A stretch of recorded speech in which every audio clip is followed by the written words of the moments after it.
powerful. I felt, you know, there's something about Irish women too, where they're very much like, there's no self-pity, there's no like, oh, woe is me, you know, this is my sad story. They're like, fuck my sad story. Like, let's talk about something else, you know, we want to drink, we want to dance it out, we'll fight it out, we'll flirt it out, whatever it is.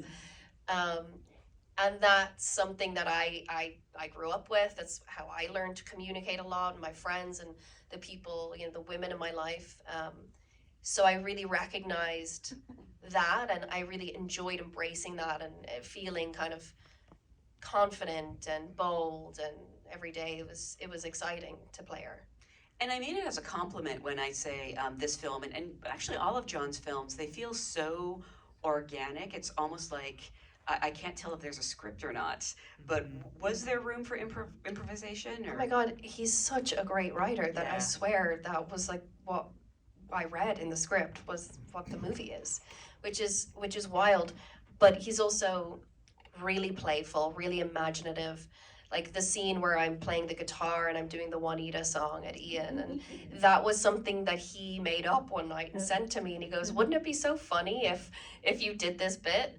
And I was like, yeah, that would be funny. And we forgot about it, and like 2 weeks later he's like, oh, we have some time before lunch, should we do that scene? And I'm like, I don't know it. He's like, I'll teach it to you right now. Told it to me, put it down. It's like one of my favorite scenes in the film.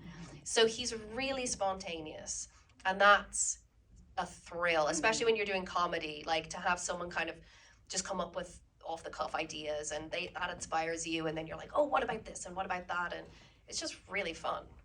You have worked with so many amazing directors. I'm curious, when you show up to a set, what are you hoping for?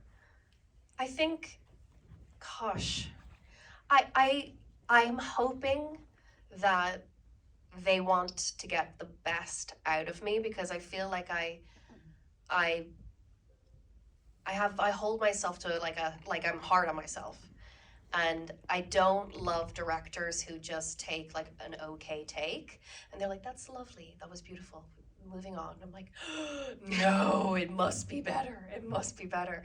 And John's really like that. He's like, he wants to raise the bar, he wants to push it to the limit, and he won't let you just like be average. He wants to push you to the best that you can do.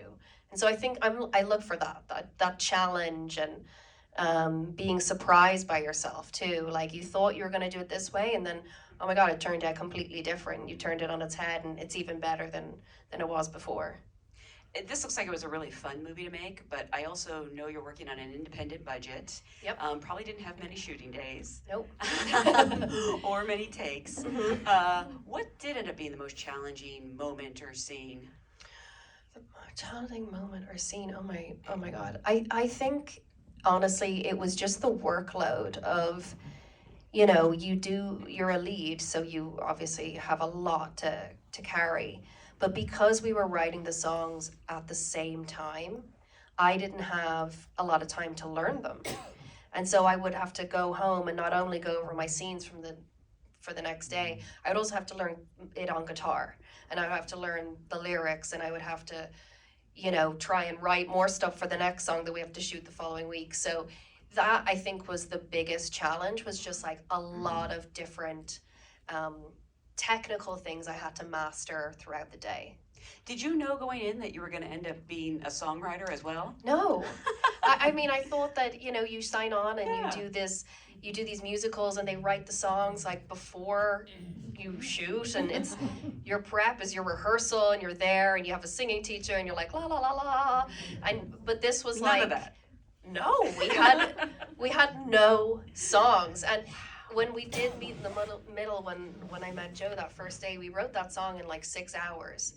And I said to John, I was like, okay, so now I go home and I practice this for like a week, right?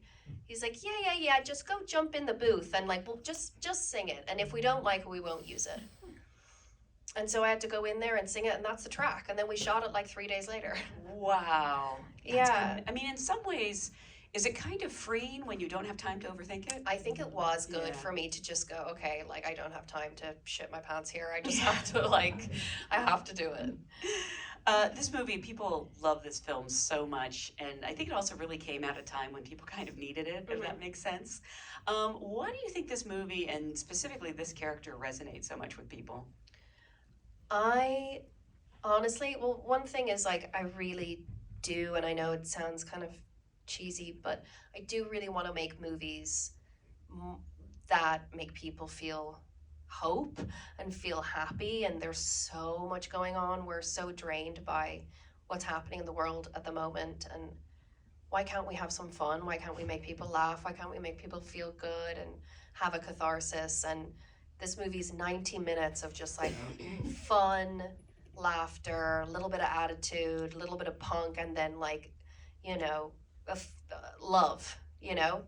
But I think the one thing that I'm really proud of, and a lot of people say to me when they watch this movie, is that it reminds them of their mom or a parent or a child that they had. And it was really special to me to bring my mom to Sundance when it premiered, because like so much of her, I think I put in FLORA. I mean, not the smoking and the and the drinking, but you know, I know that look, that unconditional love that when she looks at me, even though I've like given her hell through my teenage years and I've probably, you know, driven her crazy, there's a love that she gives me that I wanted to put into FLORA, and I think that feeling is in the movie.